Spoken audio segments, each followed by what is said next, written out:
Hello everyone, my name is Israel and this is Dribble It Out, where our topic is the NBA. Now let's get started. So last night the Warriors defeated the Cavs 122-103, and needless to say, it was a blowout. And I wanted to mention a few things that I noticed that was very different between Game 1 and Game 2. Things that the Cavs did to lead themselves to this defeat, and things that the Warriors did right to gain the W. Number one is defense. You're not going to outshoot the Warriors. I'm sorry, you just can't. They have too much firepower. If you don't have defense, you're not going to defeat them.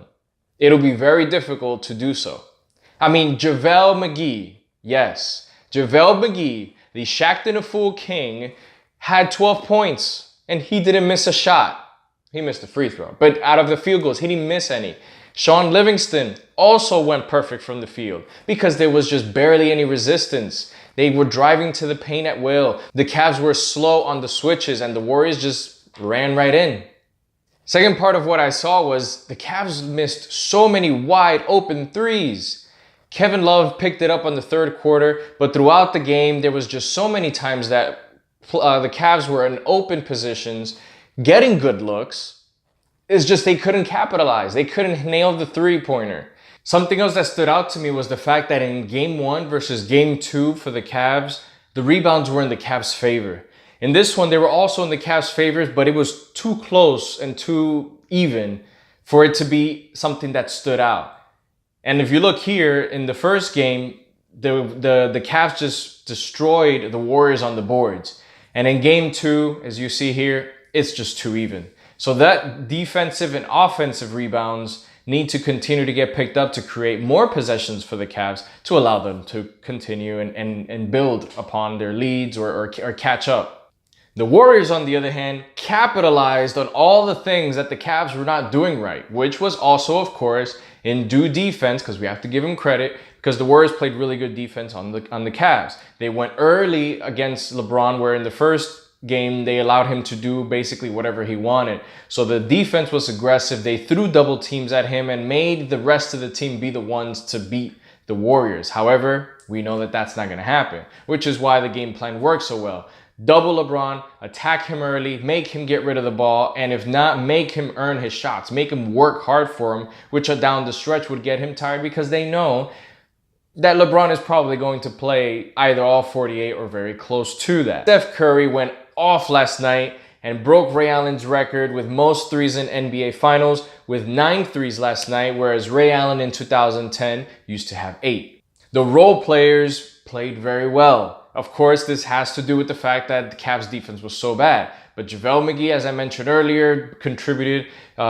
Shaun Livingston did it as well. David West. So everyone did their part. Of course, Kevin Durant showed up. And even though he had the exact same points as Game 1, he did it with more efficiency. He didn't take as tough looks as much or rush the shots. He took his time and said, okay, this is a good time to take the shot. Boom. And he nailed on him. So he did get the same results of the points, but because he was more efficient, it decreased the amount of rebounds the Cavs could get to the other side and transition over to creating more points for them. And lastly, Ty Lue really needs to do something about J.R. Smith. I mean, J.R. Smith single-handedly threw away Game 1 and didn't do anything in Game 2. I mean, he was representing his number 5, pretty well because that's all he got, 5 points throughout the whole game. And his defense wasn't even, making up for it. Because I always say in the NBA, there's a lot to do. People just think about offense and offense and offense. But guess what? There's offense and then there's rebounds and then there's steals and there's defense. There's a lot of things you can do. So if you're not going to contribute one way, at least contribute in another. But he wasn't contributing in any way at all. I mean, just 5 points, that's nothing in the level that we're in right now in the finals. So Ty Lue really needs to dig into his bench and mix things up. He needs to change something because obviously it's not working. Game 1 was competitive, but Game 2, you saw that it turned out to be a blowout. And having, being at home doesn't really change anything. The Warriors are a pretty good road team as well. So if he needs to insert Kyle Korver to the starting lineup, see if he can get going. If you need to, throw in Rodney Hood in there. Mix it up. I mean, worst case scenario, you're going to be headed in the same road you're going to anyway, which is going to be 0-3.